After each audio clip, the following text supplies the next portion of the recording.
திராவிட முன்னேற்ற கழக ஆட்சியிலே ஒரு வழக்கல்ல, இரு வழக்கல்ல, 26 வழக்குகளை என் மீது போட்டார்கள். ஒரு நாடாளுமன்ற உறுப்பினர் மீது, அப்பொழுது நாடாளுமன்ற உறுப்பினர் மீது 26 வழக்குகளை போட்டிருக்கிறீர்களே, எந்த ஆதாரத்தில் போட்டார் என்று சொன்னார்கள். அவர்கள் எங்கள் மீது 14 வழக்குகள் போட்டார்கள். அதனால் சிறையெல்லாம் இருந்துட்டு வந்திருக்கேன். நீங்கள் எங்களுக்கு எதை வச்சு 16 வழக்குகள் போட்டீங்களோ அதை வச்சு தான் அவன் 29 வழக்குகள். இப்பொழுது அவர் அங்கே இருக்கிறார்கள், நீங்க இருக்கிறீர்கள். நாங்கள் இங்கே இருக்கும்போது நீங்க என்னெல்லாம் பேசுறது எங்களுக்கு தெரியும். எடப்பாடியார் வரும்போது முதலமைச்சர் வரும்போது எடப்பாடியார் எந்திக்கவர் என்று நீங்கள் தான் கூறினீர்கள். எடப்பாடியார் பதவியாக இருக்கும் பொழுது அதே எடப்பாடியார் அவருடைய டேபிளுக்கு முன்னால் யார் எந்த திறனு ஆட்டம் போட்டார் என்பதை கூத்தாலும் எங்களுக்கு தெரியும். மாண்பு உறுப்பினர் தலாய்ச்சன் அவர்கள், நீங்கள் எப்படி நிறைய பேசலாம்னா நாங்களும் நிறைய பேசலாம். நீங்கள் இருவரும் வெளியே மேடை போட்டு 2 பேரும் முதல் பேசுவதை நாங்கள் கேட்க ஆர்வமா இருக்கோம். லேண்ட் கிராப்பிங் கேஸ்ன்னு வந்து போட்டதே நீங்க தான்.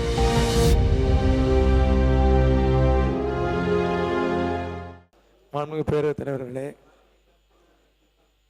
சட்டம் மற்றும் இந்து அறநிலைத்துறை சார்பாக பேசுவதற்கு வாய்ப்பளித்ததற்கு முதன்முறையாக தங்களுக்கு நன்றியை தெரிவித்துக் கொண்டு மாண்புமிகு எங்களுடைய கட்சியினுடைய தலைவர் அவர்களுக்கும் நன்றியை தெரிவித்துக் கொள்ள கடமைப்பட்டுக்கிறேன். இங்கே மாமன்ற இங்கே உறுப்பினர், அருமை மூத்த உறுப்பினர் நமது வேலு அவர்கள் பேசும் பொழுது தனியாக ஒரு சட்டம் கொண்டு வர வேண்டும் என்று சொன்னீர்கள்.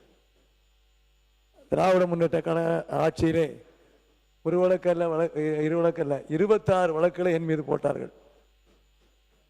26, ஒரு வழக்கு 2 வழக்கு இல்லை, 26 வழக்குகள். எக்மோரிலே பேட்டி கொடுத்தால் வீட்டுக்கு போக முந்தி ஒரு எஃப்ஐஆர். நான் அதை சொல்லுறதுக்கானே சொன்னேன்.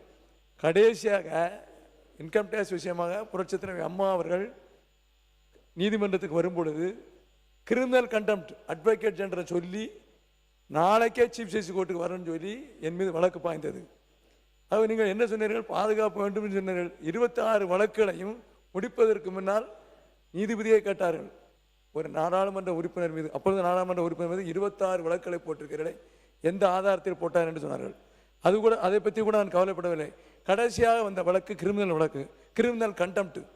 அது யார் போட்டார் என்றால் அட்வொகேட் ஜெனரல் தான் போட்டார், வெங்கடபதி அவர்கள் போட்டார்கள். அப்பொழுது உயர்நீதிமன்ற நீதி அவர்கள் கேட்டார்கள், இது என்ன போஸ்ட் பாக்ஸா டெய்லி வழக்கு போடுறதுக்கு? அந்த நிலை இருந்ததெல்லாம் நாங்கள் மறக்கவில்லை. தயவுசெய்து நீங்கள் சொல்லக்கூடிய ப்ரொடெக்ஷன் என்பது அப்பொழுது எங்களுக்கு யாரும் தரவில்லை. இதை நீங்கள் தயவுசெய்து ஞாபகப்படுத்திக் கொள்ளுங்கள். மாண்பு உறுப்பினர் கே.என். நேரு அவர்கள். மாண்பு பேரவைத் தலைவர் அவர்களே, 29 வழக்குகள் போட்டதாக சொன்னார். எப்படின்னு தெரியவில்லை. ஆனால் அவர்கள் எங்கள் மீது 14 வழக்குகள் போட்டார்கள். அதனால் சிறையெல்லாம் இருந்துட்டு வந்திருக்கிறேன். நீங்கள் எங்களுக்கு எதை வச்சு 16 வழக்குகள் போட்டீங்களோ அதை வச்சு தான் 29 வழக்குகள். கீழாக தொழில் பார்த்து கொண்டிருந்தோம். அந்த அம்மையார் நீங்கள் என் மேலே போட்டால் கூட நாங்கள் கவலைப்படல, குடும்பத்து பேரே வழக்கு போட்டாங்க. அதனால் சொன்னால் நிறைய பேச வேண்டி வரும். காலம்புரை கிட்டத்தட்ட 37 நிமிஷம் நீங்கள் பேசியிருக்கீங்க. தொலைக்காட்சியில் சட்டமன்றத்தின் நிகழ்வை பற்றி 37 நிமிஷம் பேசினீங்க. நாங்கள் 1 நிமிஷம் பேசினாங்க, எங்களுக்கு வெளில போட்டு போயிட்டாங்க. அதுக்கு பிறகு தான் நாங்கள் நீதிமன்றத்துக்கு சென்றோம், தொலைக்காட்சியில் ஏன் வெளிவரவில்லை என்று. ஆக இப்படியெல்லாம் சூழ்நிலை காலத்துக்கு ஏற்றால் போல் மாறும். அதையெல்லாம் ஏற்றுக்கொள்ளக்கூடிய பக்கம் அரசியல்வாதிக்கு வர வேண்டும் என்பது என்னுடைய எண்ணம் என்பதை நான் இந்த நேரத்தை சொல்ல விரும்புகிறேன். இப்பொழுது அவர்கள் அங்கே இருக்கிறார்கள், நீங்கள் இருக்கிறீர்கள். நாங்கள் இங்கே இருக்கும்பொழுது நீங்கள் என்னெல்லாம் பேசுகிறேன் என்று எங்களுக்கு தெரியும். நீங்கள் அன்னை கூட சொன்னீங்க, எடப்பாடியார் வரும்போது இருந்தார் என்று சொன்னீர்கள். அம்மையார் இதே மன்றத்துக்கு வரும்போது நீங்கள் எப்படி இருந்தீர்கள்? எடப்பாடியார் வரும்போது நீங்கள் எப்படி இருந்தீர்கள்?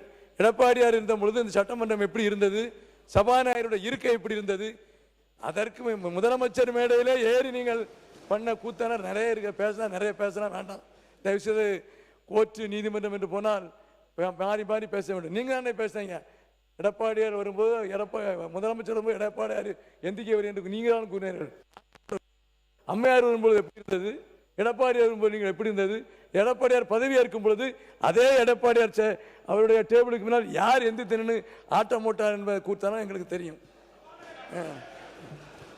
பேசினா நிறைய பேசுகிறேன், இருந்தாலும் இல்லை இல்லை நீங்கள் பேசினா நாங்கள் நிறைய பேச வேண்டி வரும். குறைச்சி தான் பேசினோம். அண்ணன் ஏன் வழக்கு பாஞ்சு நாங்களா சார் கஷ்டப்பட்டோம். மாண்பு உறுப்பினர் கே.என். நேரு அவர்கள். மாண்பு உறுப்பினர் கே.என். நேரு அவர்கள். மாண்பு உறுப்பினர் தலாய்ச்சன் அவர்கள், நீங்கள் எப்படி நிறைய பேசலாம்னா நாங்களும் நிறைய பேச முடியும். நீங்க ஒண்ணு அதெல்லாம் ஒண்ணும் இல்ல. நீங்க என்னென்ன பேசணும்னு நினைக்கிறீங்களோ அதை நாங்களும் பேச முடியும்.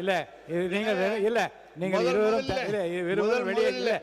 இருவரும் வெளியே மேடை போட்டு ரெண்டு பேரும் பேசுவது நாங்களும் கேட்க ஆர்வமா இருக்கோம். லேண்ட் கிராப்பிங் கேஸ்னு வந்து போட்டதே நீங்க தான். தமிழ்நாட்டில் லேண்ட் கிராப்பிங் கேஸ்னு போட்டதை உங்களுடைய ஆட்சியில் நீங்க தான் போட்டீங்க, ரைட்டா? சும்மா அவர்களே, மாண்பு உறுப்பினர் ஏவா வேலு அவர்கள். மாண்புமிகு பேரவைத் தலைவர்களே, இன்றைய மானிய கோரியை பற்றி பேசுவது தான் நீங்கள் அவருக்கு அனுமதி கொடுத்தீங்க. இப்போ அதிமுகவுக்கும் திமுகவுக்கும் நடந்ததை பற்றி பேசுவதற்காக இந்த சட்டமன்றத்தை முதல் பாயிண்ட் இல்லை, ஒரு ரெண்டு பேரும் வெளியில மேடை போட்டா எனக்கு ரெண்டு பேரும் பேசுறதுக்கு இல்லை, நாங்களாம் ரொம்ப தயாராக இருக்கோம். என்னன்றேன், நமக்கு இப்படி ஒரு பிரச்சனை உண்டு. மாற்ற வேணும்னு வந்தவங்களாச்சு, அவங்களாவது வந்து சட்டமன்ற உறுப்பினருக்கு ஒரு பாதுகாப்பாக ஒரு உங்களுடைய காலத்திலே ஒரு விதியை உருவாக்கலாம், சட்டம் உருவாக்கலாம் என்று ஒரு பொதுவான ஒரு கருத்தை தான் நான் எடுத்து வச்சேன். ஆனால் அவர் மானியத்தை விட்டுட்டு இப்போ அவங்களுக்காக பேசி கொண்டிருக்கிறார். எவ்வளோ பீஸ் வாங்கினார்? ஏன்னா அவர் வழக்கறிஞர் அவர், அதனால் எவ்வளோ பீஸ் வாங்கினாரு, ஏன் அதுக்காக அப்படி பேசி கொண்டிருக்காருன்னு எனக்கே ஒன்றும் புரியல. மாண்பு சட்டத்துறை அமைச்சர் அவர்கள். ஏங்க வக்கீலுங்க, அவர் எவ்வளோ பீஸ் மாண்புமிகு பேரவைத் தலைவர் அவர்களே, ஏன்னா பேசுறப்ப சொன்னாரு இந்த டேபிள்ல ஏறினாங்க அப்படின்னு. இதுக்கு ஒரே ஒரு தீர்வு தான் இருக்கு. இருந்தா அந்த வீடியோ வெளியிட்டுட்டீங்கன்னா டேபிள்ல யாருன்னா சட்டையை கிழிச்சது யாரு எல்லாமே தெளிவா தெரிஞ்சிடும். இல்ல வீடியோ இருந்தா தயவு செஞ்சு வெளியிட்டீங்கன்னா எல்லாருக்கும் பல சந்தேகங்கள். சட்டத்துறை அமைச்சருடைய கவனத்துக்கு டேபிள்ல ஏறல சேர்லயே வந்து உட்கார்ந்த கதையெல்லாம் இங்கே இருக்குது. மாண்பு உறுப்பினர் தலவாய் சுந்தரம் அவர்கள் சப்ஜெக்ட் வந்துருங்க. மாண்புமிகு பேரவைத் தலைவரே, யாரையும் மனம் கோணப்படி பேசவில்லை, நடந்த உண்மையிலே பேசுகிறோம். நடந்தது அவங்களுக்கு சப்போர்ட் பண்ணி இவங்களுக்கு சப்போர்ட் பண்ணி நடந்ததை இந்த சபைக்கு தெரிய வேண்டும் என்பதுதான் பேசிக்கொண்டேன்.